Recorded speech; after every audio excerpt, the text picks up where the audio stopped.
கடவுளுடன் காலை வணக்கம்.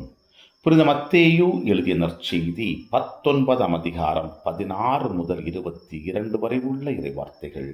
அக்காலத்தில் செல்வரான இளைஞர் ஒருவர் இயேசுவிடம் வந்து, போதகரே, நிறைவாழ்வை பெற்றுக் கொள்வதற்கு நான் என்ன நன்மை செய்ய வேண்டும் என்று கேட்டார். இயேசு அவரிடம், தன்மையை பற்றி என்னை ஏன் கேட்கிறீர்? நல்லவர் ஒருவரே.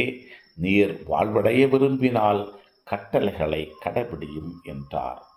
அவர், எவற்றை என்று கேட்டார். இயேசு, கொலை செய்யாதே, விபச்சாரம் செய்யாதே, களவு செய்யாதே, பொய் சான்று சொல்லாதே, தாய் தந்தையை மதித்து நட, மேலும் உன்மீது நீ அன்பு கூறுவது போல் உனக்கடுத்திருப்பவர் மீதும் அன்பு கூறுவாயாக என்று கூறினார்.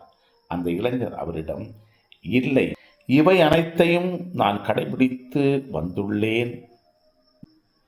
இன்னும் என்னிடம் குறைபடுவது என்ன என்று கேட்டார். அதற்கு இயேசு, நிறைவுள்ளவராக விரும்பினால் நீர் போய் உம் உடைமைகளை விற்று ஏழைகளுக்கு கொடும். அப்பொழுது விண்ணகத்தில் நீர் செல்வராயிருப்பீர்.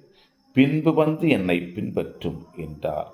அவர் சொன்னதை கேட்ட அந்த இளைஞர் வருத்தத்தோடு சென்று விட்டார்.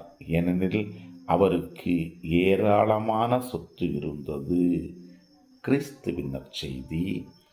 இந்த நாள் இனிய நாளாக அமைய வாழ்த்துக்கள்.